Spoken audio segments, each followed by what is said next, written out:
Good day, YouTubers. Today is my third YouTube video of my ceiling fans in the house. The first being the H36 in my closet I did a few weeks ago, and the second being the Lady Delta in my foyer just a few days ago. So now we're going to take a look at one of my unicorns that I'm thrilled to have in my collection here in my home office. It is my Cobalt Blue Hunter Original 1930s edition. We'll go ahead and kick it off on low. This is on one of the Hunter Original approved remotes, model 27187 for the 2.0 amp originals in the 90s. However, since its speeds are different than the factory speeds, we're doing the factory speeds with the pull chain here. At the end of the video, I'll do one with medium and low from the remote as well. So here we have it on low. I'll go ahead and switch it to medium. This was one of my two unicorns throughout my life. I remember throwing a full-on temper tantrum on the floor of Builder Square in 1992 at the age of 8-ish, 7 or 8, somewhere in that neighborhood. When my father was buying his townhouse, we were actually fan shopping. And first I wanted a blue sailcloth original that they had all dusty sitting on the floor. I guess they were taking it down. He wouldn't buy that because it was a dusty floor model. And then I fixed eyes on this very fan, the Cobalt Blue 1930s. And he wouldn't buy that because it was special order only. So I ended up with a white and brass Comfort Breeze as my first Hunter fan. Here it is on medium.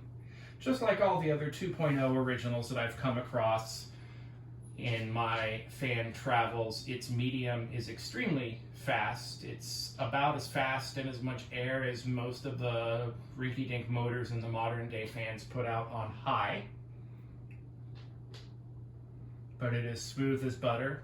I did require quite a bit of balancing and quite a bit of bending, so the blades were severely underpitched. But now I've got it smooth as butter. We'll go to high now. Purrs like a kitten. I want to thank Jack for entrusting me with giving this up from his collection on trade and making me a very happy person to get one of the two fans I've wanted my entire life, pretty much. You can see it on high, not a wobble to be found. Pretty much silent except for the air too.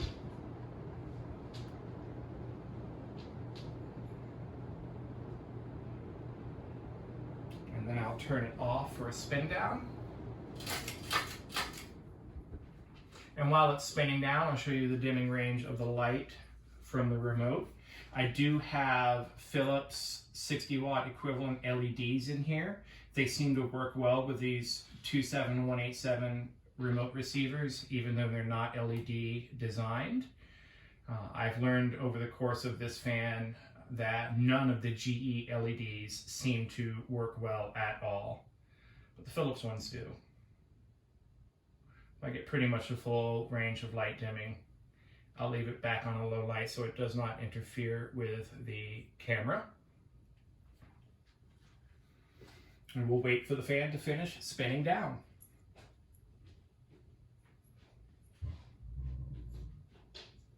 Ignore the dogs in the background.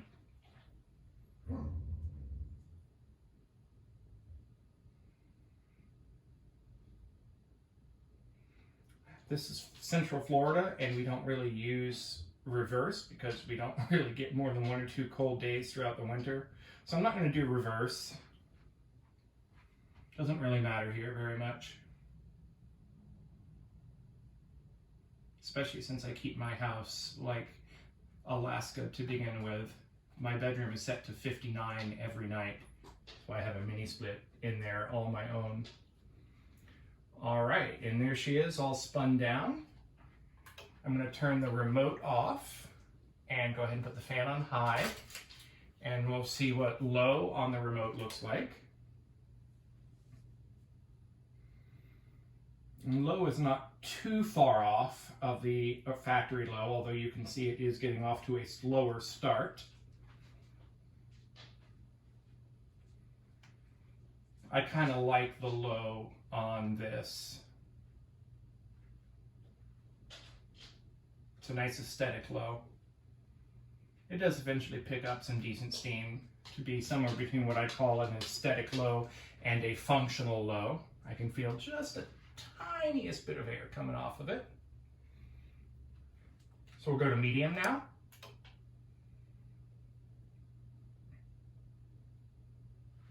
And you can see medium on this is very different than the factory medium. It's more like what most fans consider to be medium, but because of the pitch of the blades, you do still feel a pretty decent amount of air coming from the fan on this medium. And I always thought the 60-inch original in my game room, which I do have on a 2.0 motor instead of the 1.1, ran pretty low on medium, and I always thought that was because of those blades. But this pretty much proves that it's the remote's idea of medium for these fans. And again, the 27187 is an original approved remote. All right, and high is high is high. What I do like is, let me turn the fan off for a second, is if I put the fan on medium, I get somewhere between, somehow, I don't know how it does it, the medium that it has from the factory and high, and the regular medium and low from the remote. So having the fan on medium is usually where I'll leave it, just because when I'm in here on calls and it gets up to about 80 in this room during the day, low and medium is not enough air, but high is too much wind noise on my calls. So this odd hybrid speed that I've discovered is just right. It's Goldilocks for me. And I'll turn it off. And you'll get one more spin down from pseudo medium. Turn the light off.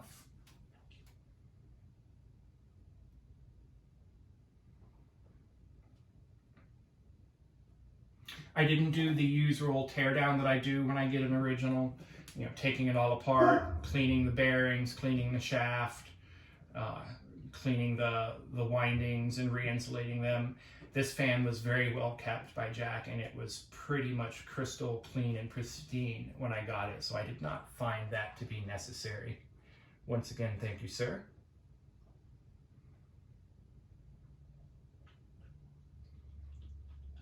And as soon as she stops, we'll go ahead and stop the video.